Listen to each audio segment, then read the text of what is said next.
इस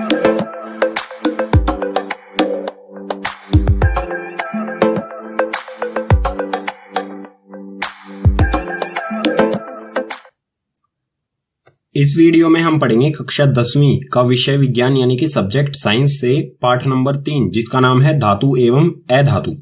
पाठ शुरू करने से पहले महत्वपूर्ण जानकारी दे देता हूं। जो भी पाठ 3 धातु एवं अधातु के प्रश्न दिए गए हैं एनसीईआरटी की किताब में, उसके सॉल्यूशन और नोट्स दोनों का लिंक डिस्क्रिप्शन बॉक्स में दिया गया है।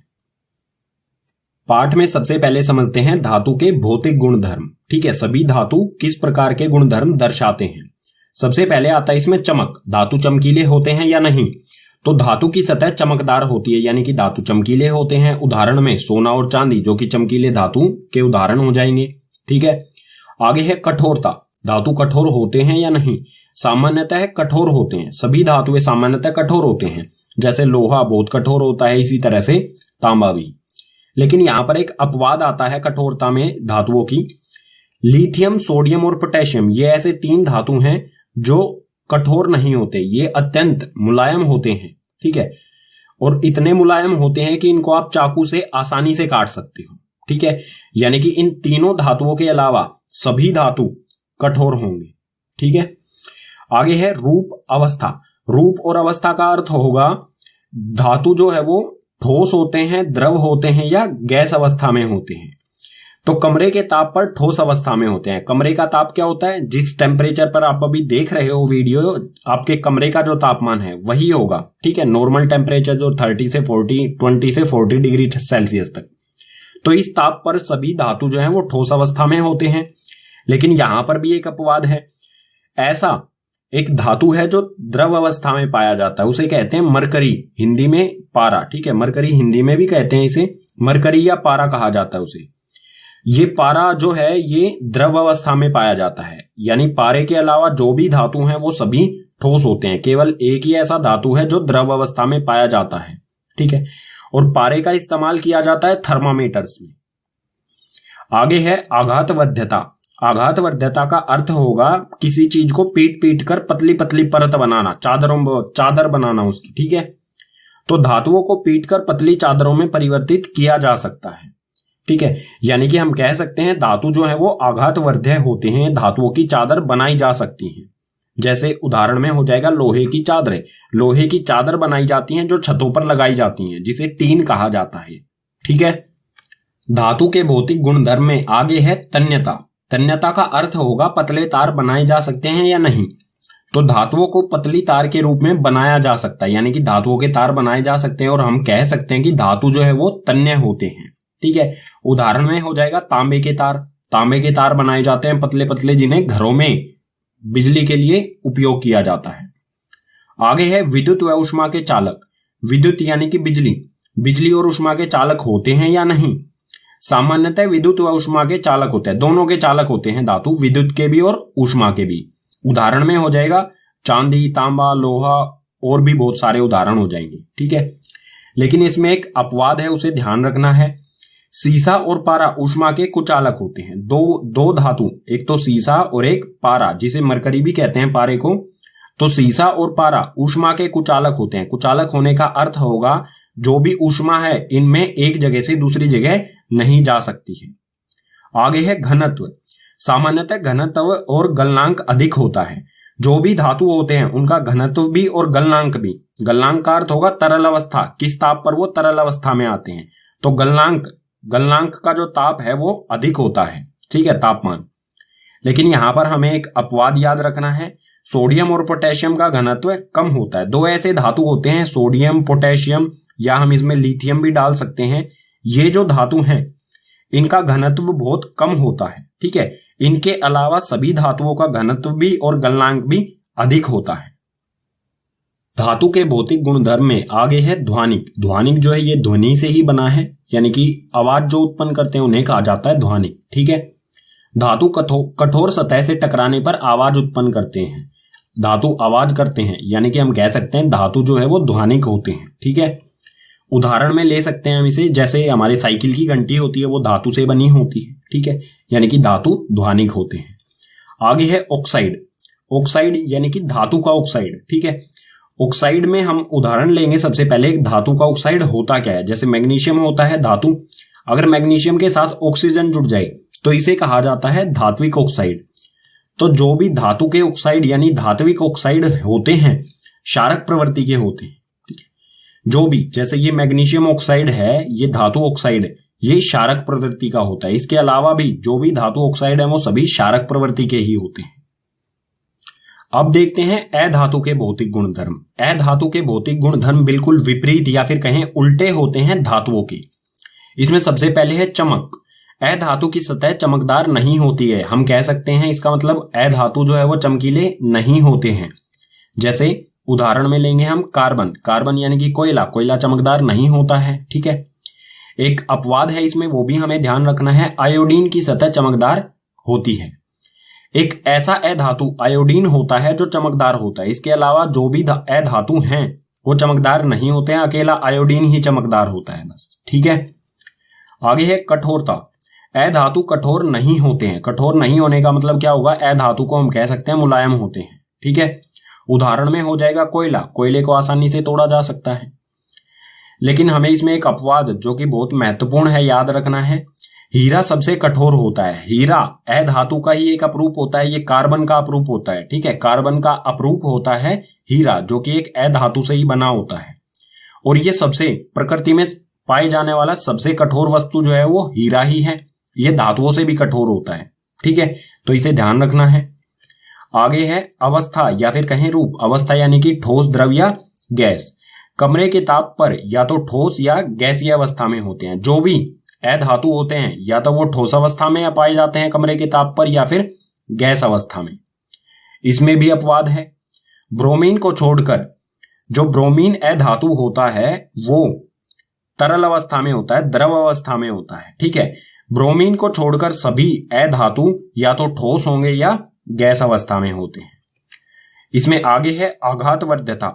अधातु आघातवर्ध्य नहीं होते हैं। आघातवर्ध्यता का अर्थ होगा कि इनको पतली चादरों में नहीं बनाया जा सकता है। ठीक है, अधातु के हम चादरें नहीं बना सकते हैं पीट पीट कर। अगर हम इन्हें पीटेंगे तो ये बिखर जाएंगे टुकड़ों में। जैसे हम कोयले को अगर किसी पत्थर से तोड़ें तो वो बिखर जाता है टुकड़ों में, उसकी चादरें नहीं बन सकती हैं। अधातु के भौतिक गुणधर्म में आगे है तन्यता। तन्यता का मतलब तार बनाए जा सकते हैं या नहीं। जिसके तार बनाए जा सकते हैं उसे कहेंगे तन्य। तो अधातुओं को पतली तार के रूप में नहीं बनाया जा सकता, यानी कि अधातुओं के तार नहीं बन सकते हैं, इसलिए हम कहेंगे अधातु जो है वो तन्य नहीं होते हैं। ठीक है, आगे है विद्युत व ऊष्मा के चालक। विद्युत व ऊष्मा के कुचालक होते हैं। जो भी अधातु हैं वो विद्युत और ऊष्मा दोनों के कुचालक होते हैं। कुचालक होने का अर्थ होगा विद्युत और ऊष्मा इनमें से एक जगह से दूसरी जगह नहीं जा सकती है। लेकिन इसका अपवाद हमें याद रखना होगा। ग्रेफाइट विद्युत का सुचालक होता है। ग्रेफाइट जो है ये कार्बन का अपरूप होता है, जो हमारे पेंसिल का सिक्का होता है वही होता है ये ग्रेफाइट, और ये विद्युत का सुचालक होता है। सुचालक यानी कि इसमें से विद्युत एक जगह से दूसरी जगह जा सकती है, इसलिए हमें पेंसिल को किसी भी प्लग वगैरह में नहीं डालना चाहिए विद्युत के, उससे हमें झटका लग सकता है। ठीक है, आगे है घनत्व।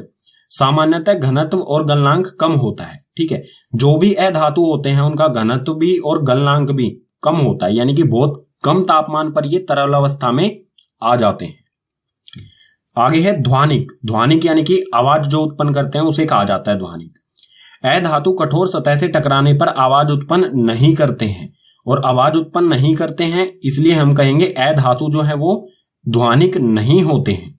ठीक है, आगे है ऑक्साइड। ऑक्साइड यानी कि अधातु का ऑक्साइड। अधातु के ऑक्साइड को अधात्विक ऑक्साइड भी कहा जाता है। तो सबसे पहले एक उदाहरण ले लेते हैं अधात्विक ऑक्साइड का। अधातु होता है कार्बन।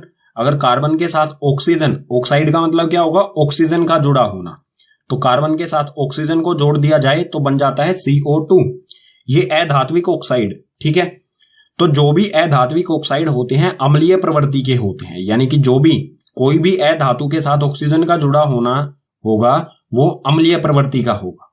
ठीक है, पाठ में अगला विषय आता है हमारा धातुओं के रासायनिक गुणधर्म। जो भी धातु हैं वो किसी चीज के साथ अभिक्रिया करके उत्पाद में क्या बनाएंगे यही देखेंगे।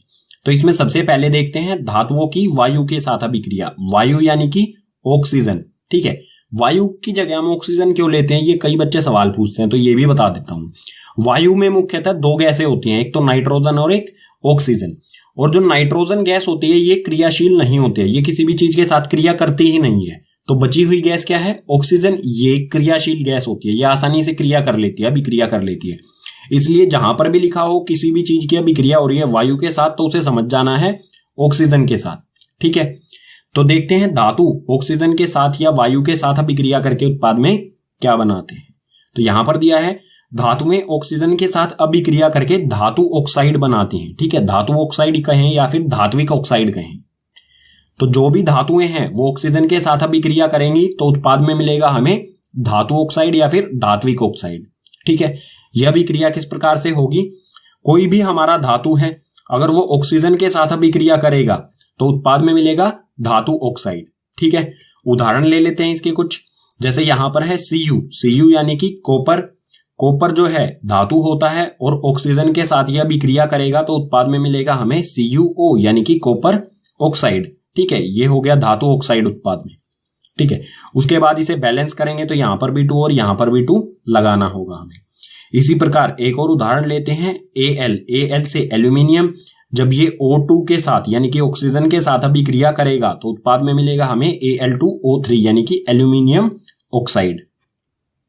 पीछे वाले पेज पर जो धातु और ऑक्सीजन की अभिक्रिया हुई, तो सभी धातु जो है वो ऑक्सीजन के साथ अलग अलग तरह से अभिक्रिया करते हैं। अलग अलग तरह से का मतलब होगा कोई बहुत तेजी के साथ अभिक्रिया करता है, कोई धीरे धीरे करता है, कोई धातु जो है वो अभिक्रिया करते ही नहीं है, और कुछ ऐसे हैं जिनकी सिर्फ सतह ही ऑक्सीजन के साथ अभिक्रिया करती है। तो उसी के बारे में देखते हैं। धातु ऑक्सीजन के साथ अलग अलग तरह से अभिक्रिया करते हैं। इसमें सबसे पहला बिंदु दिया गया है Na यानी कि सोडियम और K यानी कि पोटेशियम। सोडियम और पोटेशियम वायु में आकस्मिक आग पकड़ लेते हैं। आग पकड़ने का मतलब होगा अगर इन्हें खुली वायु में रखा जाए, सोडियम और पोटेशियम को खुली वायु में रखने पर, हवा में रखने पर ये ऑक्सीजन के साथ अभिक्रिया करके बहुत तेजी के साथ अभिक्रिया करते हैं और इनमें आग लग जाती है। और जो भी ये आग लगती है, जो भी ये सोडियम है और पोटेशियम है, इनको आग से बचाने के लिए, इनको आग लगने से रोकने के लिए इन्हें केरोसिन के तेल में डुबो के रखा जाता है। केरोसिन के तेल में इसलिए डुबोया जाता है क्योंकि केरोसिन के तेल के अंदर ऑक्सीजन नहीं होती है। ठीक है, यानी कि सोडियम और पोटेशियम जो है वो बहुत तेजी के साथ ऑक्सीजन के साथ अभिक्रिया करते हैं। दूसरा बिंदु दिया गया है Mg यानी कि मैग्नीशियम, Al यानी कि एल्यूमिनियम, Zn यानी कि जस्ता या फिर कहें जिंक, और Pb यानी कि लेड जिसे हिंदी में सीसा कहा जाता है। तो ये चार धातुएं जो हैं ये सभी वायु के साथ धीरे धीरे अभिक्रिया करते हैं। इन धातुओं पर ऑक्साइड की परत चढ़ जाती है। ये सभी धातु धीरे धीरे अभिक्रिया करेंगे और इनकी धातुओं की सतह पर ऑक्साइड की एक लेयर चढ़ जाती है। जैसे मैग्नीशियम है, तो मान लीजिए ये मैग्नीशियम है, अगर इसे हम खुली हवा में रखेंगे तो इनकी परत जो है वो मैग्नीशियम ऑक्साइड बनाएगी। सिर्फ परत ऑक्सीजन के साथ अभिक्रिया करेगी, अंदर जो है वो मैग्नीशियम ही रहेगा, लेकिन ऊपर जो है वो मैग्नीशियम ऑक्साइड बन जाएगा। सतह जो है वो बन जाएगी मैग्नीशियम ऑक्साइड, लेकिन अंदर जो है वो मैग्नीशियम ही रहेगा। ठीक है, तो जो ये मैग्नीशियम ऑक्साइड की परत बनी है चारों तरफ, ये अंदर वाले धातु को सुरक्षित रखती है, उसे ऑक्सीजन के साथ अभिक्रिया करने से रोकती है। अंदर वाला धातु बिल्कुल सुरक्षित रहता है। ठीक है, आगे दिया गया है Fe यानी कि जिसे लोहा, आयरन। Fe लोहा वायु में गर्म करने पर कोई अभिक्रिया नहीं करता, लेकिन लोह चूर्ण गर्म करने पर तेजी से जलने लगता है। अगर लोहे को वायु में गर्म किया जाए तो कोई अभिक्रिया नहीं होती, लेकिन लोहे का पाउडर, लोह चूर्ण जिसे कहेंगे, ठीक है, लोहे के पाउडर को अगर गर्म किया जाए तो वो तेजी के साथ जलने लगता है। जलने का मतलब होगा कि लोहे का चूर्ण तो अभिक्रिया कर लेता है ऑक्सीजन के साथ, लेकिन अगर लोहे का कोई बड़ा सा पीस हो, बड़ा सा कोई ऑब्जेक्ट हो लोहे का, वो अभिक्रिया नहीं करता है। आगे है इसी में Cu पर वायु की उपस्थिति में काले रंग की परत चढ़ जाती है। Cu यानी कि कॉपर। कॉपर वायु के साथ अभिक्रिया, जब इसे Cu को गर्म किया जाएगा तो इस पे काले रंग की परत चढ़ जाती है जो कॉपर ऑक्साइड होती है। ठीक है, यानी कि इसमें भी क्या होता है, जैसे ये Cu है तो इसकी परत जो है वो ऑक्सीजन के साथ अभिक्रिया करेगी। जब इसे गर्म करेंगे तो ये ऑक्सीजन के साथ सतह जो है, कॉपर की सतह जो है वो ऑक्सीजन के साथ अभिक्रिया करके CuO कॉपर ऑक्साइड बना लेती है, लेकिन अंदर का जो कॉपर है वो बिल्कुल सुरक्षित रहता है। ठीक है, अगला बिंदु दिया गया है Ag जो है उसे चांदी कहा जाता है, और Au यानी कि सोना।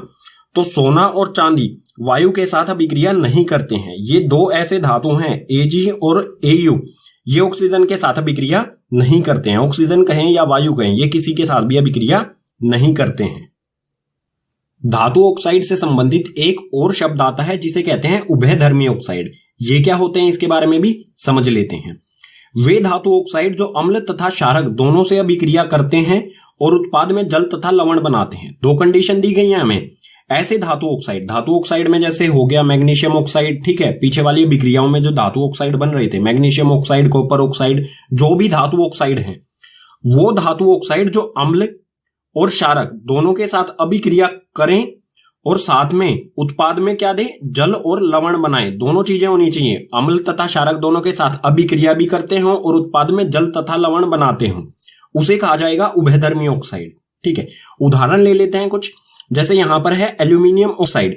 एल्यूमिनियम ऑक्साइड HCl जो होता है ये होता है हाइड्रोक्लोरिक अम्ल। ठीक है, ये अम्ल के साथ एल्यूमिनियम ऑक्साइड यानी कि ये क्या है, धातु ऑक्साइड, ये अम्ल के साथ अभिक्रिया करके बना रहा है AlCl यानी कि एल्यूमिनियम क्लोराइड, जो कि एक लवण होता है, और साथ में H2O यानी कि जल। एल्यूमिनियम ऑक्साइड अम्ल के साथ अभिक्रिया करके लवण और जल बना रहा है। अब देख लेते हैं क्या एल्यूमिनियम ऑक्साइड क्षारक के साथ भी अभिक्रिया करता है। तो बिल्कुल ये करता है। यहां पर फिर से ये एल्यूमिनियम ऑक्साइड यह अभिक्रिया कर रहा है NaOH यानी कि सोडियम हाइड्रो ऑक्साइड, जो कि एक क्षारक होता है। ये क्षारक के साथ अभिक्रिया करके sodium NaAlO2 sodium aluminium oxide, जो कि एक लवण, ठीक है, लवण और जल बना रहा है। दोनों कंडीशन हो रही है यहां पर, अम्ल और क्षारक दोनों के साथ यह अभिक्रिया भी कर रहा है और साथ में लवण और जल भी बना रहा है दोनों के साथ। इसको कहा जाएगा उभयधर्मी ऑक्साइड। तो हम कहेंगे जो Al2O3 है, एल्यूमिनियम ऑक्साइड है, ये क्या है, उभयधर्मी ऑक्साइड है। ठीक है, धातुओं के रासायनिक गुणधर्म में आगे है जल के साथ अभिक्रिया, यानी कि धातु जल के साथ अभिक्रिया करके उत्पाद में क्या बनाएंगे। तो कोई भी धातु हो वो जल यानी कि H2O के साथ अभिक्रिया करके या तो धातु ऑक्साइड बनाएगा या फिर धातु हाइड्रो ऑक्साइड बनाएगा। अब कौन सा धातु ऑक्साइड बनाएगा और कौन सा हाइड्रो ऑक्साइड बनाएगा। तो जो अधिक क्रियाशील धातु हैं वो धातु हाइड्रो ऑक्साइड बनाएंगे और जो कम क्रियाशील धातु हैं वो जल के साथ अभिक्रिया करके धातु ऑक्साइड बनाएंगे और साथ में निकलेगी हाइड्रोजन गैस। ठीक है, और बात करें अगर धातु ऑक्साइड जल के साथ अभिक्रिया करेगा तो क्या होगा। तो कोई भी धातु ऑक्साइड है अगर वो जल के साथ अभिक्रिया करेगा तो उत्पाद में मिलेगा हमें हमेशा धातु हाइड्रो ऑक्साइड। ठीक है, कुछ उदाहरण लेते हैं। जैसे उदाहरण में सबसे पहले है Na यानी कि सोडियम, जो कि अधिक क्रियाशील धातु है। तो जो भी अधिक क्रियाशील धातु है वो जल के साथ अभिक्रिया करके बनाएगा धातु हाइड्रो ऑक्साइड। ठीक है, तो ये है Na यानी कि सोडियम, H2O जल के साथ अभिक्रिया करता है और उत्पाद में देता है NaOH यानी कि सोडियम हाइड्रो ऑक्साइड और साथ में H2 यानी कि हाइड्रोजन गैस। इसी प्रकार से Ca यानी कि कैल्शियम, जो ये भी एक क्या है, अधिक क्रियाशील धातु है, तो ये भी जल के साथ अभिक्रिया करके क्या बनाएगा, धातु हाइड्रो ऑक्साइड। तो कैल्शियम H2O यानी कि जल के साथ अभिक्रिया करके बनाएगा CaOH2 यानी कि कैल्शियम हाइड्रो ऑक्साइड और साथ में हाइड्रोजन गैस। ठीक है, अब है Fe जो है ये Fe यानी कि लोहा, ये मध्यम क्रियाशील धातु है। तो अधिक क्रियाशील धातु तो बनाते हैं हाइड्रो ऑक्साइड, मध्यम क्रियाशील धातु जो है वो बनाएंगे धातु ऑक्साइड। तो Fe यानी कि लोहा H2O के साथ अभिक्रिया करके, जल के साथ अभिक्रिया करके बनाएगा ये Fe3O4 यानी कि धातु ऑक्साइड और साथ में हाइड्रोजन। ठीक है, उसके बाद जब इन इक्वेशंस को बैलेंस करेंगे तो ये 3, 4 जो भी है इसे बैलेंस किया गया है। ठीक है, पीछे वाले पेज पर हमने देखा जल और धातु की अभिक्रिया। तो जो भी धातु होते हैं वो जल की अलग अलग अवस्था के साथ अभिक्रिया करते हैं। जल की अलग अलग अवस्था का अर्थ होगा कुछ जो धातु हैं वो ठंडे जल के साथ अभिक्रिया करते हैं, कुछ गर्म जल के साथ अभिक्रिया करते हैं और कुछ ऐसे धातु हैं जो जल वाष्प यानी कि जल की भाप के साथ अभिक्रिया करते हैं। उसी के बारे में देखते हैं। अलग अलग धातु जल की अलग अलग अवस्था के साथ अभिक्रिया करते हैं। इसमें सबसे पहला बिंदु दिया गया है Na यानी कि सोडियम, K यानी कि पोटेशियम और Ca यानी कि कैल्शियम। ये तीनों धातु ठंडे पानी के साथ अभिक्रिया करते हैं। ठीक है, सोडियम, पोटेशियम और कैल्शियम ठंडे पानी के साथ अभिक्रिया करते हैं। अगला बिंदु है Al यानी कि एल्यूमिनियम, Fe यानी कि आयरन और Zn यानी कि जस्ता। ठीक है, Fe को कहेंगे लोहा। तो एल्यूमिनियम, लोहा और जस्ता यानी कि जिंक जल वाष्प के साथ अभिक्रिया करते हैं। ये तीनों ऐसे धातु हैं जो जल वाष्प यानी कि भाप के साथ अभिक्रिया करते हैं। अगला बिंदु दिया गया है Mg, गर्म जल के साथ अभिक्रिया करता है। Mg यानी कि मैग्नीशियम जो है वो गर्म जल के साथ अभिक्रिया करता है। ठीक है, बिंदु है Ca और Mg के बारे में ये भी है और ये भी। कैल्शियम और मैग्नीशियम अभिक्रिया के दौरान जल की सतह पर आ जाते हैं क्योंकि उत्पन्न हाइड्रोजन गैस के बुलबुले CO और Mg की सतह पर चिपक जाते हैं। जब कैल्शियम और मैग्नीशियम की अभिक्रिया होती है या फिर हम कहें जल में कैल्शियम और मैग्नीशियम को जब डाला जाता है तो जो हाइड्रोजन गैस निकलती है इस अभिक्रिया में वो इन पर चिपक जाती है, कैल्शियम और मैग्नीशियम पर चिपक जाती है। ठीक है, इसकी वजह से हाइड्रोजन गैस इन पर चिपकने हाइड्रोजन गैस के बुलबुले बन के इन पर चिपक जाते हैं, तो उन बुलबुलों की वजह से ये सतह पर तैर के आ जाते हैं। ठीक है, आखिरी बिंदु दिया गया है Au यानी कि सोना, Ag यानी कि चांदी, Cu यानी कि कॉपर और Pb यानी कि सीसा। ये सभी धातु जो है वो जल के साथ अभिक्रिया नहीं करते हैं। ठीक है, ये चारों धातु अभिक्रिया नहीं करते। धातुओं के रासायनिक गुणधर्म में तीसरे नंबर पर है धातु की अम्ल के साथ अभिक्रिया। कोई भी धातु है वो किसी भी अम्ल के साथ किस प्रकार से अभिक्रिया करेगा। तो इसमें अभिक्रिया कराने से पहले हमें एक चीज का हमेशा ध्यान रखना होगा, जो भी धातु के साथ जिस भी अम्ल की अभिक्रिया कराएंगे वो तनु अम्ल होना चाहिए, यानी कि उसमें पानी की मात्रा अधिक होनी चाहिए। ठीक है, सांद्र नहीं होना चाहिए। अगर सांद्र अम्ल के साथ हम धातु की अभिक्रिया कराएंगे तो वो बहुत ऊष्माक्षेपी होगी, यानी कि उसमें से बहुत ऊष्मा निकल सकती है। ठीक है, जो जला भी सकती है हमारे आसपास के वातावरण में जो भी चीजें होंगी उन्हें। तो हमेशा तनु अम्ल के साथ अभिक्रिया करानी है हमारे धातु के साथ। तो कोई भी धातु हो किसी भी तनु अम्ल के साथ जब अभिक्रिया करेगा तो हमेशा उत्पाद में लवण और हाइड्रोजन गैस हमें मिलेगी। कुछ उदाहरण देख लेते हैं इसके लिए। तो धातु में लिया है हमने यहाँ पर Fe यानी कि लोहा, और तनु अम्ल लिया है हमने हाइड्रोक्लोरिक अम्ल। ठीक है, ये धातु और ये अम्ल ये दोनों अभिक्रिया करेंगे और उत्पाद में बनाएंगे FeCl यानी कि आयरन क्लोराइड। आयरन क्लोराइड कहें या फिर लोहे का क्लोराइड, आयरन क्लोराइड और साथ में हाइड्रोजन गैस। जो आयरन क्लोराइड है ये लवण होता है और साथ में मिल गई हमें हाइड्रोजन गैस। यानी कि कोई भी धातु हो और कोई भी अम्ल हो, दोनों अभिक्रिया करके हमेशा लवण और हाइड्रोजन गैस ही बनाएंगे। एक और उदाहरण देख लेते हैं। यहां पर है एल्यूमिनियम Al से और फिर से है HCl तनु अम्ल। ठीक है, तनु हाइड्रोक्लोरिक अम्ल। तो एल्यूमिनियम और तनु हाइड्रोक्लोरिक अम्ल फिर अभिक्रिया करके AlCl यानी कि एल्यूमिनियम क्लोराइड जो कि एक लवण होता है, लवण और साथ में हाइड्रोजन गैस बनाएंगे। ठीक है, उस धातुओं के रासायनिक गुणधर्म में चौथे नंबर पर है धातुओं की अन्य धातु लवणों के साथ अभिक्रिया। कोई भी धातु है वो और किसी धातु लवण के साथ किस प्रकार से अभिक्रिया करेगा। धातु लवण क्या होता है, पीछे वाले जो पेज पर अभिक्रिया हुई थी धातु और अम्ल की, उसमें जो बनने वाला लवण था, धातु से बनने वाला लवण था, उसको कहा जाएगा धातु लवण। जैसे पीछे वाले पेज पर बना था FeCl2। ये जो लवण है किससे बना है, Fe यानी कि लोहे से, तो यही होगा धातु लवण। ठीक है, और भी बहुत सारे धातु लवण होते हैं जैसे CuSO4 कॉपर सल्फेट। तो देख लेते हैं धातु लवण के साथ किस तरह से अभिक्रिया करेगा। मान लीजिए कोई धातु A है। ठीक है, कोई एक A धातु है, वो B धातु के लवण विलयन के साथ जब अभिक्रिया करेगा तो जो धातु A है लवण विलयन जो B का है इसमें से B धातु को ही विस्थापित कर देगा। विस्थापित अभिक्रिया जो है विस्थापन अभिक्रिया, ये हम पार्ट 1 में पढ़ चुके हैं। तो उत्पाद जो होगा वो बनेगा धातु A का लवण विलयन और B से अलग हो जाएगा। ठीक है, यानी कि धातु A क्या कर रहा है, B धातु को उसी के विलयन से अलग कर दे रहा है, विस्थापित कर दे रहा है। ये होती है विस्थापन अभिक्रिया। ठीक है, एक उदाहरण ले लेते हैं। जैसे धातु A में लिया है हमने आयरन यानी कि लोहा, और लवण विलयन जो B है वो है CuSO4 यानी कि कॉपर सल्फेट, कॉपर का सल्फेट विलयन। तो लोहा क्या करेगा, कॉपर सल्फेट विलयन में से कॉपर को ही अलग निकाल देगा, कॉपर को ही विस्थापित कर देगा और बनाएगा FeSO4 यानी कि लोहे का सल्फेट विलयन, और साथ में Cu अलग निकल जाएगा। ये जो विस्थापन अभिक्रिया हुई। अब बात आती है कौन सा धातु किस धातु को विस्थापित कर सकता है। तो हमेशा जो अधिक क्रियाशील धातु होता है वो कम क्रियाशील धातु को विस्थापित कर देता है। यहां पर जो लोहा है वो कॉपर से अधिक क्रियाशील है, इसलिए ये कॉपर को अलग निकाल दे रहा है।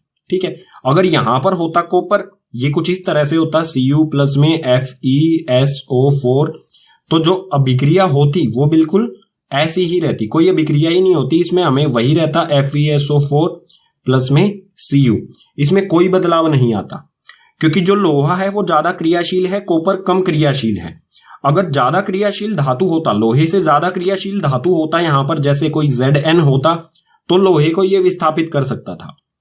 अब हमें कैसे पता चलेगा कौन सा धातु अधिक क्रियाशील है, कौन सा धातु कम क्रियाशील है, कौन सा मध्यम क्रियाशील है। तो ये सारी जानकारी मिलेगी हमें सक्रियता श्रेणी से। सक्रियता श्रेणी बहुत महत्वपूर्ण है। अगले पेज पर बिल्कुल विस्तार से यानी कि डिटेल में पढ़ते हैं इसे। अब देखते हैं सक्रियता श्रेणी। सक्रियता श्रेणी होती क्या है? वह सारणी जिसमें धातुओं की क्रियाशीलता को आरोही क्रम में व्यवस्थित किया जाता है उसे कहा जाता है सक्रियता श्रेणी। ठीक है, इसमें जो भी धातु हैं उनकी क्रियाशीलता के आधार पर आरोही क्रम में, आरोही क्रम यानी कि घटते क्रम में, सबसे ज्यादा क्रियाशील सबसे ऊपर और उससे कम क्रियाशील जो भी होंगे उससे नीचे आते जाएंगे। ठीक है, आरोही क्रम में जिन भी धातुओं को व्यवस्थित किया जाएगा उनकी क्रियाशीलता के आधार पर उसी को कहा जाता है सक्रियता श्रेणी। और हमें ये सक्रियता श्रेणी किताब में दी गई है यहां पर। ठीक है, सो जो भी सबसे अधिक क्रियाशील कौन सा धातु होता है? के यानी कि पोटेशियम, उससे कम जैसे जैसे इसमें नीचे की तरफ जाएंगे इनकी क्रियाशीलता कम होती जाएगी। अगर ऊपर से नीचे की तरफ क्रियाशीलता कम, नीचे से ऊपर की तरफ क्रियाशीलता बढ़ती जाएगी। तो सबसे अधिक क्रियाशील है पोटेशियम, उससे कम सोडियम, उसके बाद कैल्शियम, मैग्नीशियम, फिर एल्यूमिनियम, जिंक, लोहा, Fe यानी कि लोहा, Pb यानी कि लेड या फिर कहीं सीसा।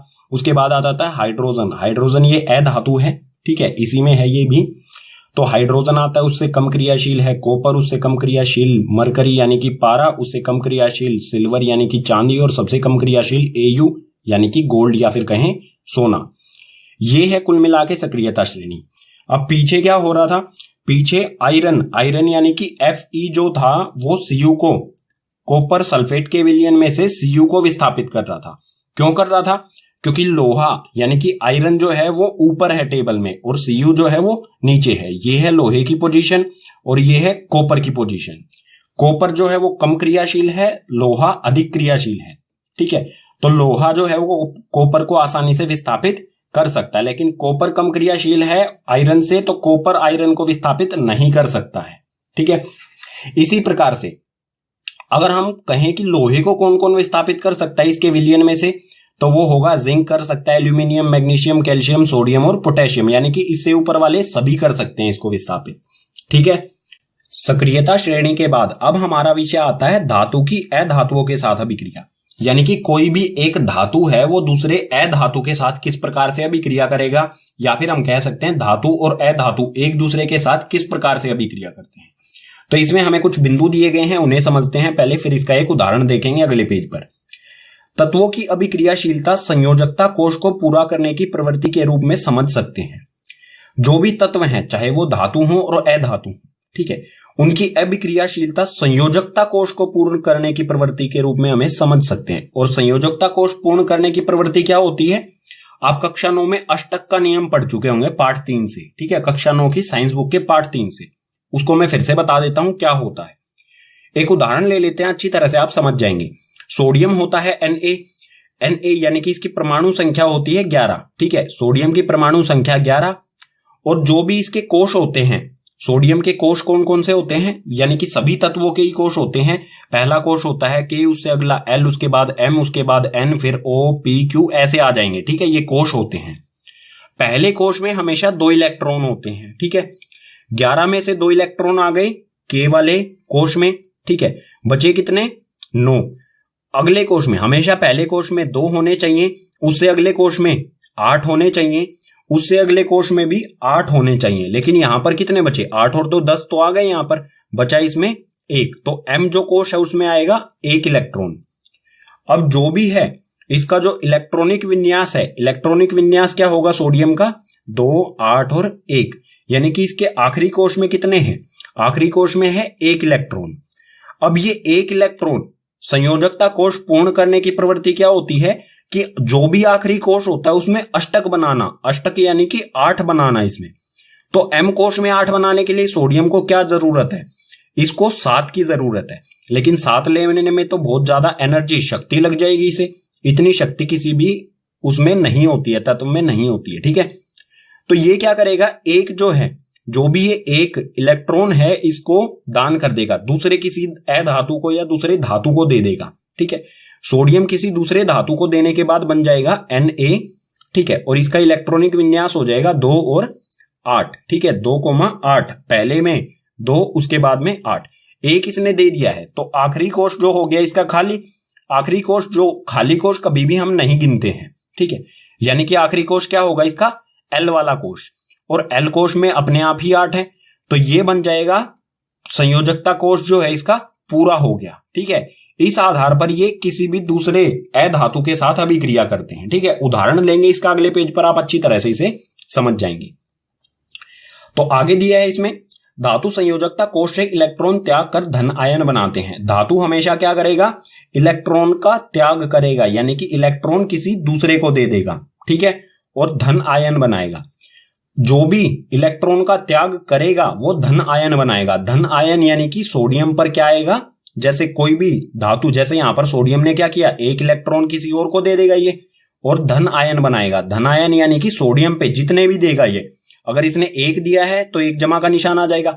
अगर कोई दो देता है, एल्यूमिनियम के आखिरी उसमें 3 होते हैं, वो 3 का दान करता है, तो एल्यूमिनियम जो है वो 3 जमा बनाएगा। ठीक है, 3 आयंस, यानी कि ये क्या दर्शाता है, उसने 3 इलेक्ट्रॉन दूसरे को दे दिए हैं। ठीक है, एक जमा दर्शाता है कि इसने 1 इलेक्ट्रॉन दिया है, ये 3 जमा दर्शाता है कि इसने 3 दिए हैं। और ये धन आयन यानी कि जमा वाला आयन बनाता है। ये सोडियम का धन आयन, ये एल्यूमिनियम का धन आयन।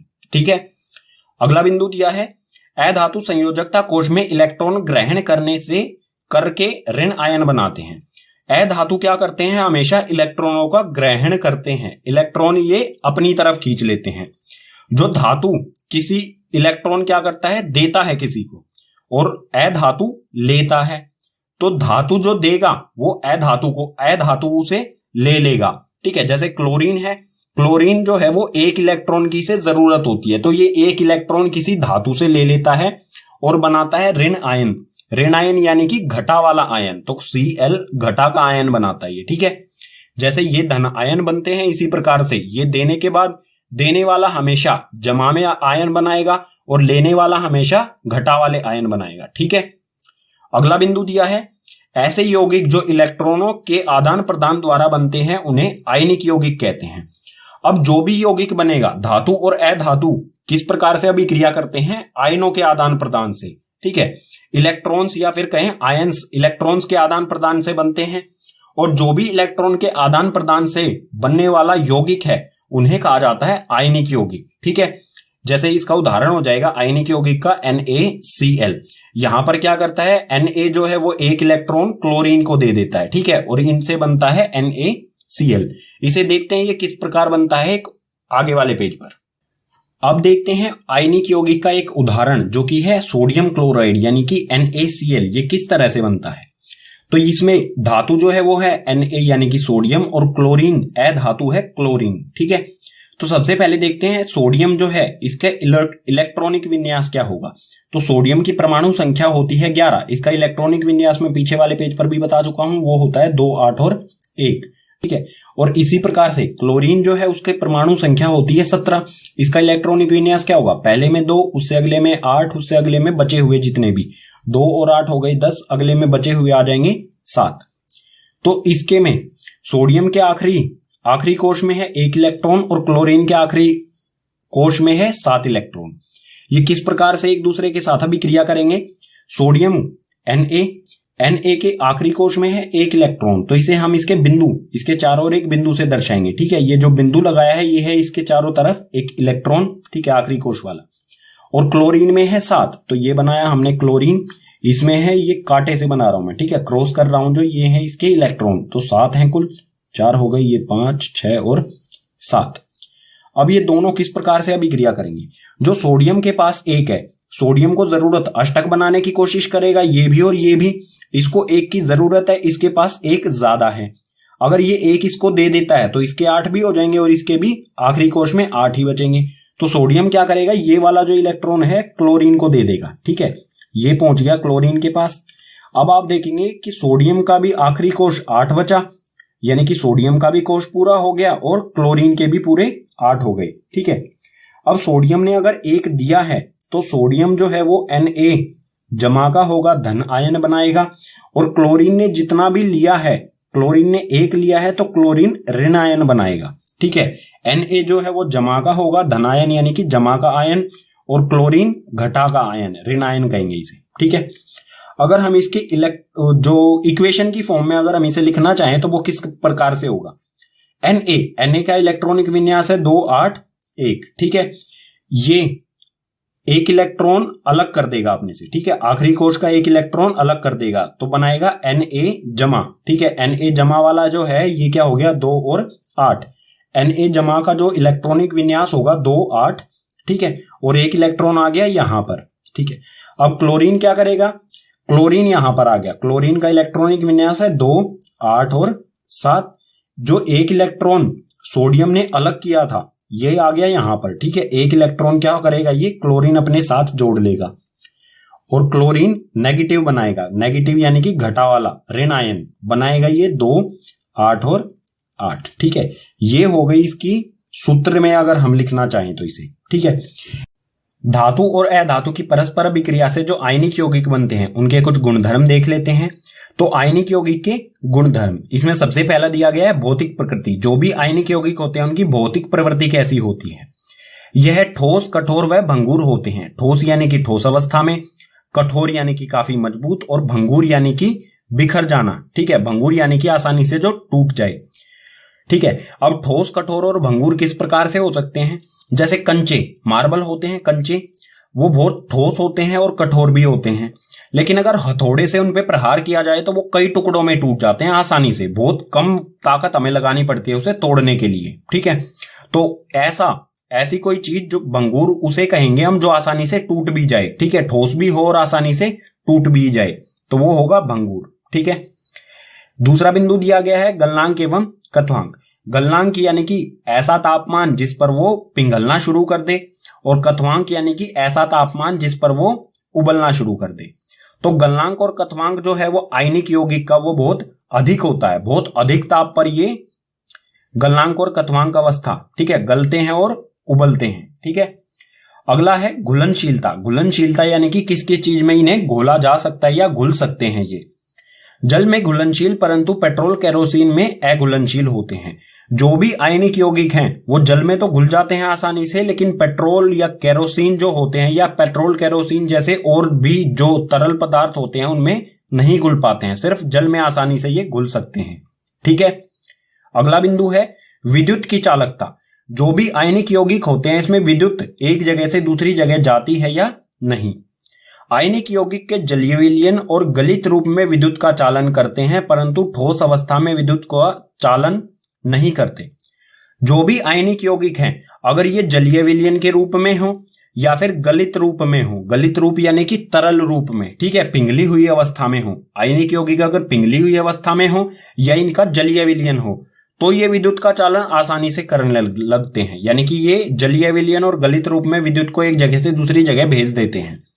लेकिन अगर ठोस अवस्था में होंगे, ठीक है, ठोस अवस्था में विद्युत का चालन नहीं करते, सिर्फ जलीय विलयन और गलित रूप में ये आयनिक जो भी विद्युत है उसका चालन करते हैं, ठीक है।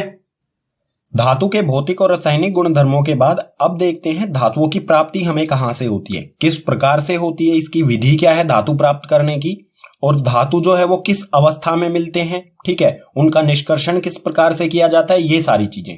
तो अगला विषय है हमारा पाठ में धातुओं की प्राप्ति। धातुओं की जो प्राप्ति है, ये जो पूरा प्रोसेस है, जो ये पूरी विधि है, उसको धात्विकी भी कहा जाता है। तो इसको समझने के लिए हमें सबसे पहले समझना पड़ेगा कुछ शब्दों को, उनकी परिभाषाओं को। इसमें सबसे पहले आता है खनिज। खनिज क्या होता है, पृथ्वी में प्राकृतिक रूप से उपस्थित तत्व एवं यौगिकों को खनिज कहते हैं। जो भी पृथ्वी से हमें तत्व या यौगिक, ठीक है, सभी चीजें धातु अधातु ये सारी चीजें हमें पृथ्वी से मिलती हैं। तो पृथ्वी में जो भी प्राकृतिक रूप से तत्व या यौगिक हैं उन्हें हम खनिज कहेंगे, ठीक है। अगला है अयस्क। अयस्क क्या होते हैं, वे खनिज जिसमें धातु अधिक मात्रा में पाए जाते हैं और उसे निकालना लाभकारी होता है, उसे अयस्क कहा जाएगा। ऐसे खनिज जिसमें धातु की मात्रा अधिक हो, ठीक है, और उसे निकालना भी आसान हो, उसकी कोई विधि हो निकालने की जो कम पैसे खर्च करके हम निकाल सके धातु को उस प्रोसेस से, उस विधि से, ठीक है, तो उसे कहा जाएगा अयस्क। अगला है गैंग। गैंग क्या होता है, पृथ्वी से निकाले गए अयस्कों में रेत, मिट्टी आदि जैसी अशुद्धियां पाई जाती है जिन्हें गैंग कहा जाता है। जो भी हमें पृथ्वी से अयस्क मिलते हैं उसके साथ हमें बहुत सारी अशुद्धियां मिलती हैं, जैसे रेत हो गया, रेत, मिट्टी या फिर कंकड़ पत्थर, ऐसी चीजें जो हमारे काम की नहीं है, जो अयस्क के साथ हमें मिल गई हैं, ठीक है, उनको कहा जाएगा गैंग, ठीक है। धातुओं की प्राप्ति जो ये विधि है धात्विकी भी कहा जाता है इसे, ये 3 चरणों में की जाएगी। 3 चरण यानी कि 3 स्टेप्स में की जाएगी, ठीक है। चरण 1 क्या होगा, अयस्कों का समृद्धिकरण। जो भी हमें पृथ्वी से अयस्क मिले हैं उनको समृद्धिकरण किया जाएगा। समृद्धिकरण का अर्थ होगा अयस्क के साथ जो हमें गैंग अशुद्धियां मिली हैं उन अशुद्धियों को हटाना, ठीक है। पृथ्वी से हमें क्या मिलता है, अयस्क जमा में गैंग, यानी कि अयस्क के साथ गैंग यानी कि अशुद्धियां भी मिलती हैं। तो सबसे पहले क्या किया जाएगा, इस गैंग को इससे अलग किया जाएगा, ठीक है। तो हमें मिल जाएगा अयस्क, ठीक है। चरण 2 में क्या किया जाएगा, धातुओं का निष्कर्षण। जो भी हमें ये अयस्क मिला है गैंग को हटाने के बाद इस अयस्क में से धातुओं को अलग किया जाएगा, ठीक है। कई रासायनिक अभिक्रियाओं द्वारा धातु इसमें से निकाला जाएगा। और चरण 3 जो है वो है धातुओं का परिष्करण। परिष्करण का अर्थ है धातु, यहां से अयस्क मिला हमें, चरण 2 में धातु निकाल लेंगे हम। अब जो हमें धातु मिला है वो शुद्ध नहीं होता, उसमें कुछ स्लैग्स होते हैं, कुछ अशुद्धियां होती हैं, ठीक है। तो आखिरी चरण में क्या करेंगे, धातुओं का परिष्करण, यानी कि बिल्कुल शुद्ध धातु हम उससे प्राप्त करेंगे, ठीक है। तो ये जो तीनों चरण हैं इनको एक एक करके विस्तार से पढ़ते हैं आगे वाले पेजेस पर। धातुओं की प्राप्ति में चरण पहला चरण है अयस्कों का समृद्धिकरण। अयस्कों का समृद्धिकरण यानी कि जो भी मिश्रण मिला है हमें अयस्क और गैंग का पृथ्वी से, ठीक है। पृथ्वी से हमें क्या मिलता है, अयस्क और गैंग मिक्सचर मिलते हैं ये, ठीक है, मिश्रण मिलता है। तो इसमें से गैंग को हटाना और अयस्क को प्राप्त करना। सबसे पहले क्या करेंगे, अयस्क को प्राप्त करेंगे, गैंग को हटा देंगे इसमें से। तो ये किस प्रकार से किया जाता है, अनेक विधियों द्वारा ये किया जा सकता है। कई विधियां हैं इसकी, ठीक है। जैसे पानी से साफ करना, रेत मिट्टी जैसे जो भी गैंग होगा उसे पानी से साफ किया जा सकता है। या फिर जो अयस्क और गैंग है कम मिश्रण है इसको पीस लिया जाए, ठीक है। पीसने के बाद छान कर किया जा सकता है, रसायनों का उपयोग करके किया जा सकता है, या फिर चुंबक के द्वारा किया जा सकता है। जो रेत मिट्टी है वो चुंबक की तरफ आकर्षित नहीं होती हैं, लेकिन ऐसा कोई अयस्क हो जो चुंबक की तरफ आकर्षित होता हो तो उसे चुंबक के द्वारा भी अलग किया जा सकता है। इसके अलावा और बहुत सारी विधियां हैं जिनमें गैंग को हटाया जाता है अयस्कों से, ठीक है। चरण 1 धातुओं के समृद्धिकरण के बाद आता है चरण 2 जो है धातुओं का निष्कर्षण, यानी कि जो भी हमें अयस्क मिला है उससे धातु किस प्रकार से निकाला जाएगा। तो ये है यहां पर सक्रियता श्रेणी, इसमें सभी जो भी धातु हैं उनको किस प्रकार से निकाला जाएगा ये देखते हैं। जो अधिक क्रियाशील धातु हैं, यानी कि जो ऊपर वाले धातु हैं, सक्रियता श्रेणी में ऊपर वाले धातु जो अधिक क्रियाशील हैं ये स्वतंत्र रूप में नहीं मिलते हैं, इनका विद्युत अपघटन किया जाता है, ठीक है। जो भी अधिक क्रियाशील धातु हैं उनका विद्युत अपघटन किया जाता है, यानी कि इनके अयस्कों का विद्युत अपघटन किया जाएगा और हमें शुद्ध धातु मिल जाएगा। ये किस प्रकार से किया जाएगा आगे वाले पेजेस पर हम पढ़ेंगे, ठीक है। अब बात आती है मध्यम क्रियाशील, जो ना तो ज्यादा क्रियाशील है और ना ही कम क्रियाशील है, जो धीरे धीरे अभिक्रिया करते हैं, उनको किस प्रकार से निष्कर्षण किया जाएगा या फिर कहें अयस्कों से निकाला जाएगा। जो भी मध्यम क्रियाशील धातुएं हैं वो या तो सल्फाइड अयस्क के रूप में होती हैं, या तो ऑक्साइड की अयस्क के रूप में, या कार्बोनेट अयस्क के रूप में। तो इनको निकालने का, इनका निष्कर्षण करने का क्या तरीका है, जो सल्फाइड अयस्क है या कार्बोनेट अयस्क है इनको सबसे पहले ऑक्साइड में, धातु ऑक्साइड में परिवर्तित किया जाएगा। और धातु ऑक्साइड में परिवर्तन करने के बाद कार्बन द्वारा इनका उपचयन किया जाता है, ठीक है। कार्बन के साथ इनकी अभिक्रिया कर दी जाती है और शुद्ध धातु हमें मिल जाता है। अब आता है कम क्रियाशील। जो कम क्रियाशील धातु हैं उनका किस प्रकार से निष्कर्षण किया जाएगा। तो जो भी कम क्रियाशील धातु हैं वो हमें स्वतंत्र रूप में ही मिलते हैं, ठीक है। पृथ्वी से हमें ये शुद्ध धातु के रूप में ही मिलते हैं, ठीक है। चरण 2 धातुओं का निष्कर्षण में जो सक्रियता श्रेणी के नीचे वाले धातु हैं, यानी कि कम क्रियाशील धातु हैं, उनका निष्कर्षण किस प्रकार से किया जाता है विस्तार से पढ़ते हैं। तो यहां पर है कम क्रियाशील धातुओं का निष्कर्षण। कम क्रियाशील धातु कौन कौन से होते हैं, Au, Ag, Hg और Cu, यानी कि सोना, चांदी, पारा या फिर कहें मरकरी और कॉपर। जो Au और Ag यानी कि सोना और चांदी है ये हमें स्वतंत्र अवस्था में मिलते हैं, सीधा हमें ये प्रकृति से मिल जाते हैं, ठीक है। ये किसी भी अयस्क के रूप में नहीं होते। अयस्क के रूप में जो है वो Hg और Cu होते हैं। ये या तो ऑक्साइड के अयस्क के रूप में होंगे या सल्फाइड के अयस्क के रूप में होंगे। तो इनका निष्कर्षण किस प्रकार से किया जाएगा ये देखते हैं। यह बहुत अनअभिक्रिय होते हैं। इन धातुओं के ऑक्साइड को केवल गर्म करने से ही धातु प्राप्त किया जा सकता है।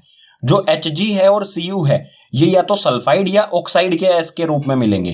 तो अगर सल्फाइड के अयस्क के रूप में है तो सबसे पहले इन्हें ऑक्साइड में बदली किया जाएगा, धातु ऑक्साइड में, और उसके बाद ऑक्साइड को बहुत कम ताप पर ही गर्म करने पर ये ऑक्सीजन को त्याग देते हैं और जो हमें धातु प्राप्त हो जाता है। उदाहरण देख लेते हैं इसके लिए। Hg का निष्कर्षण सिनाबार से। Hg पारा जो है इसका अयस्क होता है सिनाबार। सिनाबार का जो फॉर्मूला है वो है HgS यानी कि पारा सल्फाइड या फिर कहें मरकरी सल्फाइड। ठीक है, मरकरी सल्फाइड को कहा जाता है सिनाबार। ठीक है, तो Hg का निष्कर्षण HgS से किस प्रकार से किया जाता है ये अभिक्रिया के से देखते हैं। यहां पर दिया गया है HgS, इसे वायु ऑक्सीजन की उपस्थिति में जब गर्म किया जाएगा, ठीक है, इसे गर्म किया जाएगा तो ये HgO जो मरकरी ऑक्साइड में परिवर्तित हो जाएगा और सल्फर डाइऑक्साइड गैस निकल जाएगी इसमें से। ठीक है, अब जो ये HgO यानी कि मरकरी ऑक्साइड है यहां पर आ गया, इसे फिर से गर्म किया जाएगा। ठीक है, इसे फिर से गर्म किया जाएगा तो इसमें से ऑक्सीजन जो है ये अलग निकल जाएगी और हमें मिल जाएगा धातु। ठीक है, कम क्रियाशील धातुओं का किस प्रकार से किया जाएगा, अगर सल्फाइड के रूप में है या ऑक्साइड के रूप में तो इन्हें सिर्फ गर्म करने से ही ये हमें शुद्ध धातु मिल जाता है। ठीक है, एक और उदाहरण देख लेते हैं। इसी तरह CuS से Cu का निष्कर्षण किया जाता है, कॉपर सल्फाइड से कॉपर का निष्कर्षण किया जाता है। ये है कॉपर सल्फाइड, ऑक्सीजन की उपस्थिति में इसे गर्म किया जाएगा। ठीक है, गर्म करने पर ये परिवर्तित हो जाएगा कॉपर ऑक्साइड में और सल्फर डाइऑक्साइड इसमें से निकल जाएगी गैस। ठीक है, अब जो कॉपर ऑक्साइड है ये आ गया कॉपर ऑक्साइड। अगर इसको कॉपर सल्फाइड, ठीक है, ये जो कॉपर सल्फाइड है और कॉपर ऑक्साइड, अगर इन दोनों को इकट्ठा, इन दोनों की अभिक्रिया कराई जाए, इन दोनों को इकट्ठा रख के गर्म किया जाए तो जो है हमें कॉपर और सल्फर डाइऑक्साइड मिल जाते हैं। ठीक है, ये मिल गया हमें कॉपर। ठीक है, कम क्रियाशील धातुओं के निष्कर्षण के बाद अब देखते हैं मध्यम क्रियाशील धातुओं का निष्कर्षण किस प्रकार से किया जाता है। मध्यम क्रियाशील धातु कौन से होते हैं, जो सक्रियता श्रेणी में बीच में होते हैं। ठीक है, इन्हें विस्तार से देखते हैं, इनका निष्कर्षण किस प्रकार से किया जाता है। तो यहां पर दिया गया है मध्यम क्रियाशील धातुओं का निष्कर्षण। मध्यम क्रियाशील धातु होते कौन कौन से हैं, तो इसमें होता है Zn हो गया, Fe हो गया, इसी प्रकार से और भी धातु। ठीक है, तो जो भी ये धातु होते हैं इनके बारे में दो बिंदु दिए गए हैं हमें। यह धातु या तो सल्फाइड या तो कार्बोनेट अयस्क के रूप में पाए जाते हैं। ठीक है, जो भी ये धातु हैं इनके अयस्क कौन से होते हैं, या तो सल्फाइड होगा या कार्बोनेट अयस्क के रूप में हमें मिलेंगे। इन धातुओं के ऑक्साइड से प्राप्त करना अधिक आसान होता है। जो भी ये धातु हैं मध्यम क्रियाशील धातु हैं, इनके ऑक्साइड से इन धातुओं को प्राप्त करना आसान होता है। यानी कि क्या कहना चाह रहे हैं, जो सल्फाइड अयस्क होगा या कार्बोनेट अयस्क होगा, सबसे पहले क्या किया जाएगा, इन सल्फाइड अयस्क को या कार्बोनेट अयस्क को धातु ऑक्साइड में बदला जाएगा। ठीक है, और उसके बाद धातु ऑक्साइड को से हम धातु प्राप्त कर लेंगे। ठीक है, सल्फाइड अयस्क से धातु का निष्कर्षण सबसे पहले देखते हैं। जो सल्फाइड अयस्क होता है उससे धातु का निष्कर्षण किस प्रकार से किया जाता है, अगले पेज पर देखेंगे। कार्बोनेट अयस्क से धातु किस प्रकार से निष्कर्षण किया जाता है। ठीक है, तो यहां पर है सल्फाइड अयस्क से धातु का निष्कर्षण। सल्फाइड अयस्क से धातु का जो निष्कर्षण है उस प्रोसेस को, उस प्रक्रिया को कहा जाता है भर्जन प्रक्रिया। ठीक है, ये क्या होता है, सल्फाइड अयस्क को वायु की उपस्थिति में अधिक ताप पर गर्म करने पर यह ऑक्साइड में बदल जाता है। ठीक है, जो भी सल्फाइड, किसी भी धातु का सल्फाइड अयस्क है उसको अधिक ताप पर वायु की उपस्थिति में अगर गर्म किया जाएगा तो ये ऑक्साइड में बदल जाएगा, धातु ऑक्साइड में बदल जाएगा। ठीक है, एक उदाहरण ले लेते हैं। उदाहरण में दिया गया है यहां पर ZnS यानी कि जिंक सल्फाइड, जो कि एक मध्यम क्रियाशील धातु है। ठीक है, जिंक सल्फाइड का जो अयस्क है इसको ऑक्सीजन की उपस्थिति में अधिक तापमान इसे दिया जाएगा, अधिक ताप पर इसे गर्म किया जाएगा वायु की उपस्थिति यानी कि ऑक्सीजन की उपस्थिति में, तो ये बदल के हो जाएगा ZnO यानी कि जिंक ऑक्साइड, और साथ में सल्फर डाइऑक्साइड जो गैस है वो निकल जाएगी। हमें यहां पर क्या मिल गया, जिंक ऑक्साइड। ठीक है, आगे वाले पेजेस पर हम देखेंगे कि जिंक ऑक्साइड से धातु किस प्रकार से निकाला जाता है। ठीक है, पीछे वाले पेज पर हमने पढ़ा था जो सल्फाइड के अयस्क होते हैं मध्यम क्रियाशील धातुओं के, उनसे धातु ऑक्साइड किस प्रकार से बनाया जाता है। ठीक है, पहले क्या किया जाएगा, धातु ऑक्साइड में परिवर्तन करेंगे दोनों का, सल्फाइड का भी और कार्बोनेट का। तो कार्बोनेट के अयस्क से धातु ऑक्साइड किस प्रकार से बनाया जाता है यही देखते हैं। कार्बोनेट अयस्क से धातु का निष्कर्षण। जो कार्बोनेट अयस्क से धातु का निष्कर्षण किया जाता है, इस प्रोसेस को कहा जाता है निस्तापन। ठीक है, यानी कि कार्बोनेट अयस्क, धातु कार्बोनेट का जो अयस्क है उसको धातु ऑक्साइड में बदली करना, उसको कहा जाएगा निस्तापन। तो कार्बोनेट अयस्क को वायु की सीमित मात्रा या फिर कहें अनुपस्थिति में अधिक ताप पर गर्म करने पर यह ऑक्साइड के रूप में परिवर्तित हो जाता है।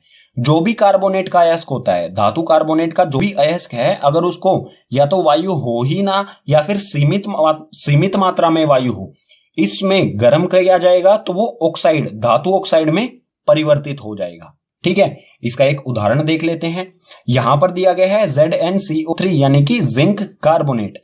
ये जो अयस्क है इसको गर्म किया जाएगा। ठीक है, इसमें यहां पर क्या है, ऑक्सीजन पहले से ही है, O3 है, तो इसको वायु की यानी कि ऑक्सीजन की अनुपस्थिति में, जहां पर ऑक्सीजन ना हो वहां पर इसे गर्म किया जाएगा तो ये बदली हो जाएगा ZnO यानी कि जिंक ऑक्साइड में, और कार्बन डाइऑक्साइड जो गैस है वो बाहर निकल जाएगी। जो भी प्रोसेस था, पीछे वाला जो भर्जन था, सल्फाइड अयस्क को धातु ऑक्साइड में हमने ZnO में बदला था, और निस्तापन विधि द्वारा यानी कि कार्बोनेट अयस्क को भी हमने किस में बदल लिया, ZnO यानी कि ऑक्साइड में। तो भर्जन और निस्तापन विधियों से हमने धातु ऑक्साइड प्राप्त हुआ। जो भी अब धातु ऑक्साइड है, धातु ऑक्साइड से धातु किस प्रकार से प्राप्त किया जाएगा ये देखते हैं अगले पेज पर। मध्यम क्रियाशील धातुओं के सल्फाइड और कार्बोनेट अयस्क को हमने भर्जन और निस्तापन विधि से धातु ऑक्साइड में परिवर्तित किया। अब जो भी हमें धातु ऑक्साइड मिला था उदाहरण में, भर्जन से भी हमें क्या मिला था, ZnO, और निस्तापन से भी हमें ZnO ही मिला था। ठीक है, उदाहरण जो हमने लिया था। तो अब ये जो ZnO है, इसमें से ऑक्सीजन को हटा के किस प्रकार से धातु प्राप्त किया जाएगा ये देखते हैं। तो धातु ऑक्साइड का अपचयन, जो भी ये धातु ऑक्साइड है इसका किया जाएगा अपचयन। अपचयन के बारे में आप पाठ 1 में पढ़ चुके होंगे। अपचयन का अर्थ क्या होता है, ऑक्सीजन को हटाना। ठीक है, अपचयन का अर्थ होता है ऑक्सीजन को हटाना, किसी भी चीज से ऑक्सीजन का हटना अपचयन कहलाता है। और ये किस प्रकार से किया जाता है, अपचयन के लिए कुछ अपचायकों का उपयोग किया जाता है। अपचायक क्या होते हैं, ठीक है, जो भी अपचयन है उसके लिए कुछ अपचायकों का प्रयोग किया जाता है। अपचायक वो होते हैं जो ऑक्सीजन को अपनी तरफ खींच लेते हैं। और अपचायक के अगर कुछ उदाहरण की बात करें, कुछ अपचायक के उदाहरण जैसे कार्बन जो है वो ऑक्सीजन को अपनी तरफ खींच लेता है और बनाता है कार्बन मोनोऑक्साइड। इसी प्रकार से कार्बन मोनोऑक्साइड भी ऑक्सीजन को खींच लेता है, बनाता है कार्बन डाइऑक्साइड। और जो H2 है, हाइड्रोजन भी अपनी तरफ खींच लेता है ऑक्सीजन को और बनाता है H2O यानी कि जल। एक इसका उदाहरण ले लेते हैं। ठीक है, ये था हमारा ZnO। अगर ZnO की C के साथ यानी कि कार्बन के साथ, कार्बन को जो है वो कोक भी कहा जाता है। ठीक है, तो इसकी अभिक्रिया अगर कार्बन के साथ कराई जाए तो कार्बन जो है, ऑक्सीजन जो है वो कार्बन के साथ चला जाएगा। ठीक है, और हमें मिलेगा शुद्ध यानी कि हमें मिलेगा धातु और मिलेगा कार्बन मोनोऑक्साइड। ये गैस होती है, ये गैस निकल जाएगी और हमें धातु मिल जाएगा। कम क्रियाशील और मध्यम क्रियाशील धातुओं के निष्कर्षण के बाद अब देखते हैं अधिक क्रियाशील धातुओं का निष्कर्षण किस प्रकार से किया जाएगा। अधिक क्रियाशील यानी कि जो सक्रियता श्रेणी में ऊपर की ओर दिए गए हैं। ठीक है, और इनके कुछ उदाहरण हो जाएंगे अधिक क्रियाशील धातुओं के, जैसे कि K यानी कि पोटेशियम, Na यानी कि सोडियम, Ca यानी कि कैल्शियम, Mg यानी कि मैग्नीशियम, इसके अलावा एल्यूमिनियम भी आता है इसमें। ठीक है, तो अधिक क्रियाशील धातुओं का निष्कर्षण यानी कि इन धातुओं को किस प्रकार से प्राप्त किया जाएगा इनके अयस्कों से। इसमें पहला बिंदु दिया गया है, यह धातु अत्यधिक क्रियाशील होने के कारण अपचयन नहीं किया जा सकता है। जो भी ये धातु हैं बहुत अधिक क्रियाशील होते हैं, इसलिए जो भी इनके ऑक्साइड होंगे, जैसे सोडियम ऑक्साइड हो गया, तो सोडियम ऑक्साइड का अपचयन नहीं किया जा सकता, यानी कि जो सोडियम के साथ ऑक्सीजन जुड़ा है उस ऑक्सीजन को नहीं हटाया जा सकता है। जो भी हमारे उपचायक होते हैं, उपचायक कौन कौन से होते हैं, जैसे कार्बन हो गया, कार्बन मोनोऑक्साइड हो गया, या फिर हाइड्रोजन, इनके द्वारा ऑक्सीजन को नहीं हटाया जा सकता है। ठीक है, यानी कि जो भी ये विधि है, ऑक्सीजन अपचयन विधि, इस पर लागू नहीं होगी। तो इनका निष्कर्षण किस प्रकार से किया जाएगा, इन धातुओं को विद्युत अपघटन द्वारा प्राप्त किया जाएगा। विधि है ये, विद्युत अपघटन विधि द्वारा इन धातुओं को प्राप्त किया जाता है। विद्युत अपघटन के लिए सबसे पहले क्या होना चाहिए, जो भी ये धातु हैं इनके अयस्क या तो हमें जो है वो धातु लवण के रूप में ही मिलते हैं, या फिर और किसी भी अलग रूप में भी हैं, तो उन्हें सबसे पहले धातु लवण में परिवर्तित किया जाएगा। ठीक है, तो जो भी हमें धातु लवण मिला, धातु लवण का उदाहरण देख लेते हैं, जैसे NaCl, NaCl यानी कि सोडियम क्लोराइड, सोडियम से बनने वाला लवण है ये, ठीक है। तो NaCl से Na यानी कि सोडियम का निष्कर्षण किस प्रकार से किया जाएगा, NaCl से सोडियम किस प्रकार से प्राप्त किया जाएगा, इसे डायग्राम से समझते हैं। सबसे पहले जो भी हमारा सोडियम क्लोराइड है, इसको द्रव अवस्था यानी कि गलित अवस्था, इसे अधिक ताप पर गलित अवस्था में लाया जाएगा, तरल, ठीक है। इसे पिघलाया जाएगा और पिघला के इस बड़े से टब जो दिख रहा है आपको, इसमें डाला जाएगा। इसमें जो नीला नीला दिख रहा है आपको, ये है सोडियम क्लोराइड, ठीक है। इसमें दो रोड लगाई जाएंगी, एक तो होगी कैथोड और एक एनोड। कैथोड यानी कि ऋणी जिस पे चार्ज होता है, और एनोड यानी कि जिस पे धनात्मक चार्ज होता है, ठीक। अब जैसे ही इसमें से इसे एक बैटरी के साथ कनेक्ट किया जाएगा, जैसे ही विद्युत इसमें से प्रवाहित होगी, ठीक है, तो जो सोडियम और क्लोरीन है, इनके बीच का जो आबंध है वो टूट जाएगा और सोडियम बनेगा Na पॉजिटिव चार्ज और क्लोरीन जो होगा वो नेगेटिव चार्ज, यानी कि सोडियम धनात्मक चार्ज क्योंकि ये एक इलेक्ट्रॉन का त्याग कर देता है, और क्लोरीन जो होगा वो ऋणी चार्ज होगा क्योंकि ये एक इलेक्ट्रॉन ग्रहण करता है। तो जो सोडियम हमेशा जमा वाला चार्ज जो है वो किसकी तरफ आकर्षित होता है, घटा की तरफ। तो जो सोडियम है वो कैथोड की तरफ आकर्षित होगा और जो क्लोरीन है वो एनोड यानी कि जमा की तरफ आकर्षित होगा, ठीक है। और क्लोरीन एनोड पर आकर गैस के रूप में यहां से निकल जाएगा एनोड से, और जो भी हमारा सोडियम धातु है वो कैथोड पर आकर निक्षेपित हो जाएगा। निक्षेपित यानी कि यहां पर आकर इस पे चिपक जाएगा, इकट्ठा हो जाएगा। सोडियम धातु हम कहां से प्राप्त करेंगे, कैथोड से, यानी कि जो भी अधिक क्रियाशील धातु हैं वो हमें कहां पर मिलेंगी, कैथोड पे। हमेशा धातु जो है वो हमें कैथोड से ही मिलेगा, और जो भी अधातु होगा लवण में, धातु लवण में जो भी अधातु होगा वो एनोड पर इकट्ठा होगा, ठीक है। धातु हमें मिल जाएगा कैथोड से। तो इसमें भी यही दिया गया है, धातु कैथोड पर मिलेगा हमें और क्लोरीन एनोड पर, ठीक है। क्लोरीन एनोड पर आएगी लेकिन गैस बन के निकल जाएगा, ठीक है। कम क्रियाशील, मध्यम क्रियाशील और अधिक क्रियाशील धातुओं के निष्कर्षण से जो हमें धातु प्राप्त हुआ है उसमें भी कुछ अशुद्धियां होती हैं जिन्हें अपद्रव्य कहा जाता है, ठीक है। उनको हटाना जरूरी होता है, नहीं तो वो धातु को कमजोर बनाती हैं, ठीक है। तो उनको हटाने के लिए हम करते हैं चरण 3 जो है धातुओं का परिष्करण, ठीक है। जो भी अपद्रव्य होते हैं उनको हटाने के लिए हम उपयोग में लाते हैं धातुओं का परिष्करण। ये किस प्रकार से किया जाता है, इसमें बिंदु दिया गया है, हमें इसे पढ़ते हैं। धातुओं से अपद्रव्य, अपद्रव्य को इंग्लिश में स्लैग्स कहा जाता है, ठीक है। तो जो भी अपद्रव्य है उसको हटाने के लिए सबसे अधिक उपयोगी विधि है विद्युत अपघटनी परिष्करण, ठीक है। इस विधि का उपयोग ज्यादातर लाया जाता है, ये बहुत आसान विधि है, सस्ती भी पड़ती है, इसलिए विद्युत अपघटनी परिष्करण किया जाता है जो भी हमें धातु प्राप्त हुआ है, ठीक है।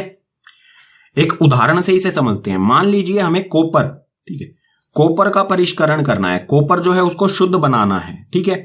तो क्या किया जाएगा, कॉपर को शुद्ध बनाने के लिए सबसे पहले अगर कॉपर को बनाना है तो हम एक सल्फेट का विलयन लेंगे, कॉपर का ही, CuSO4। ये विलयन हम एक टम्बलर में डालेंगे, ठीक है। ये बाल्टी सी जो दिख रही है इसमें क्या है, कॉपर सल्फेट का विलयन है, ठीक है। ये कॉपर सल्फेट का विलयन है।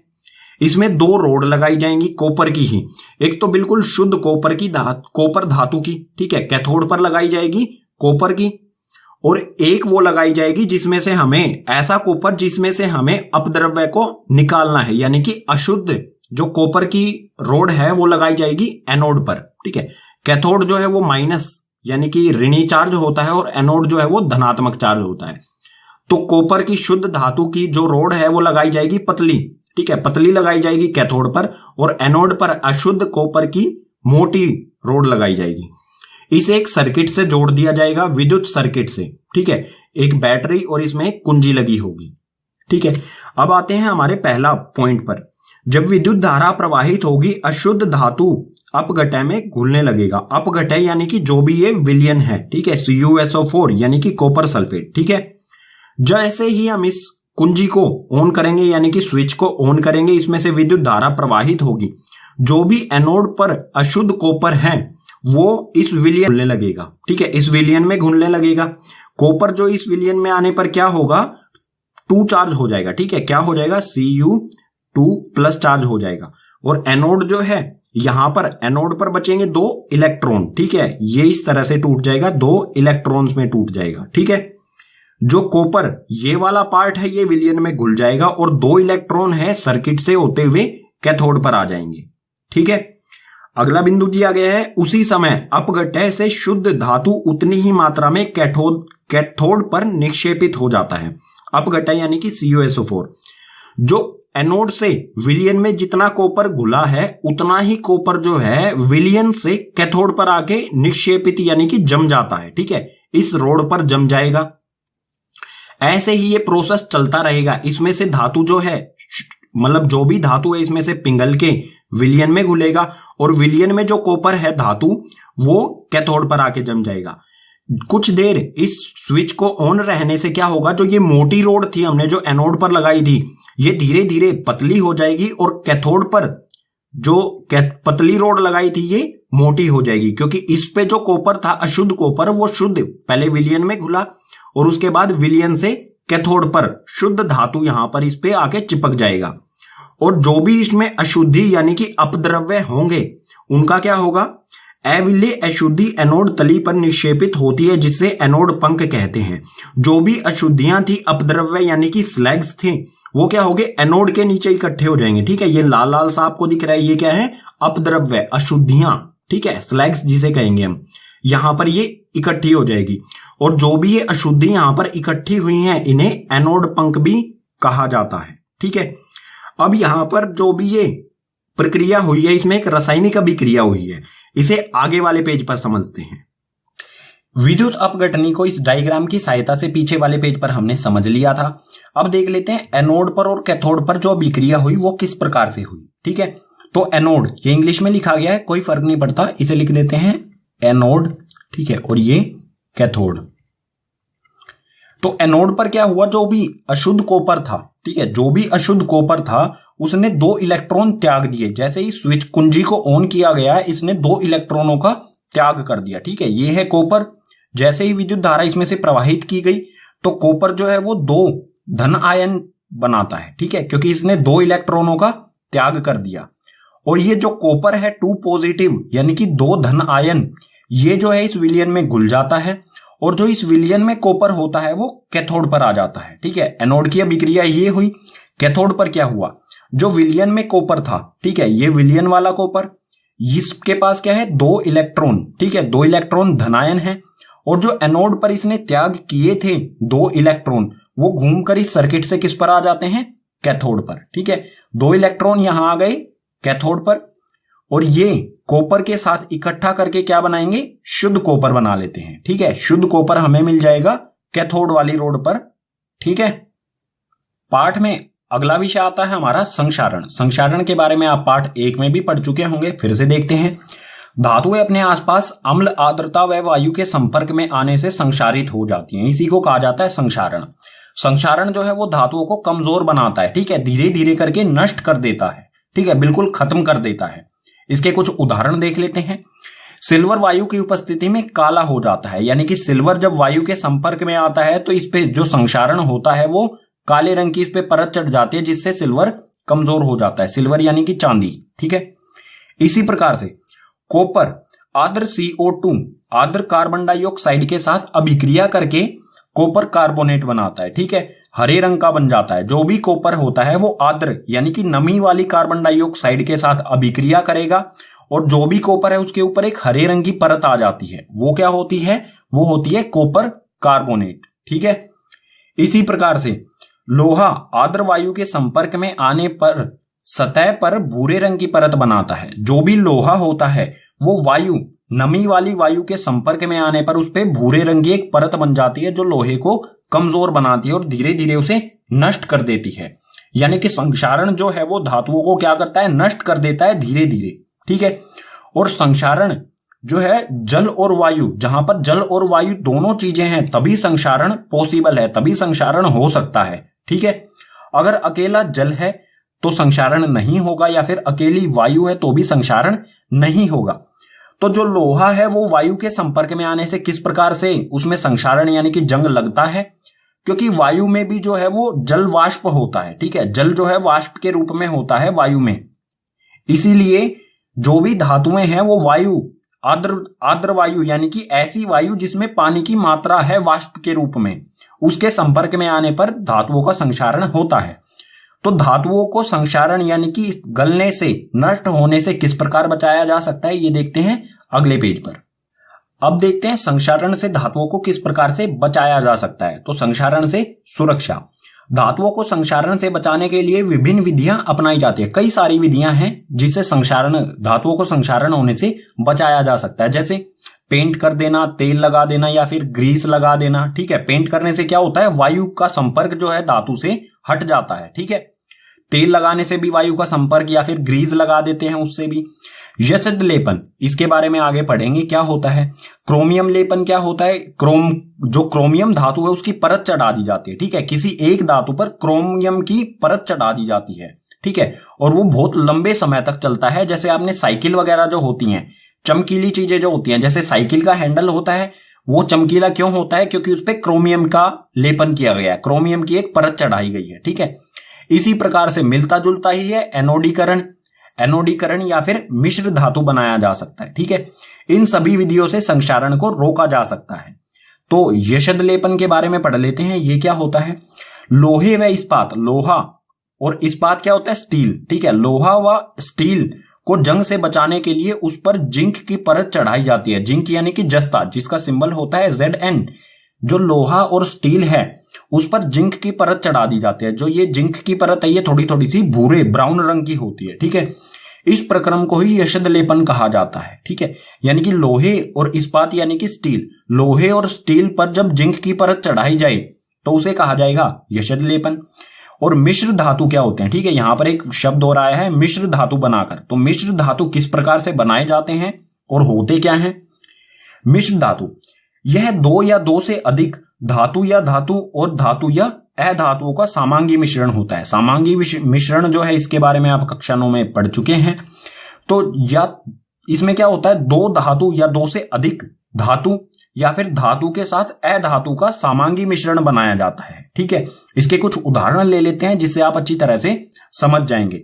जैसे जो लोहा होता है, अगर लोहे में कार्बन मिला दिया जाए, कार्बन में 0.05% कार्बन मिला दिया जाए तो लोहा जो है कठोर हो जाता है और इसमें जो संक्षारण यानी कि जंग लगने का प्रक्रम होता है वो भी बहुत धीमा हो जाता है, लंबे समय तक चलता है ऐसा लोहा जिसमें कार्बन मिला दिया गया है। ठीक है, तो यहां पर क्या हुआ है, लोहा यानी कि धातु में अधातु को मिलाया गया है। ठीक है, इसी प्रकार इस्पात यानी कि स्टील, जो स्टील के बर्तन होते हैं हमारे रसोई घर में, वो वाला इस्पात। ठीक है, स्टील किस प्रकार से बनाया जाता है, लोहे में निकेल और क्रोमियम, ठीक है, ये है क्रोमियम मिलाया जाता है। ठीक है, लोहे में निकेल और क्रोमियम मिला करके इस्पात की स्टील का निर्माण किया जाता है। ये भी क्या है, स्टील क्या है, एक मिश्र धातु है। इसी प्रकार से पीतल जो है वो कॉपर और जिंक यानी कि जस्ता, ठीक है, जिंक जिसका सिंबल होता है Zn। तो पीतल जो है उसमें क्या किया जाता है, कॉपर और जिंक का वो समांगी मिश्रण होता है। इसी प्रकार से कांसा क्या होता है, कॉपर और टीन का समांगी मिश्रण। ये सभी क्या है, मिश्र धातु। और मिश्र धातु जो बनाए जाते हैं उनका कारण क्या होता है, क्योंकि ये लंबे समय तक चलते हैं, इनमें जंग जो भी है या संक्षारण कहें वो नहीं होता है। इन पे हमें किसी भी तरह का पेंट करने की आवश्यकता नहीं होती। ठीक है, इसी के साथ पाठ हो जाता है कंप्लीट। उम्मीद करूंगा आपको सभी पाठ के विषय समझ आए होंगे। अगर आपको सभी विषय समझ आए हैं तो इस वीडियो को अपने क्लासमेट के साथ शेयर कीजिए।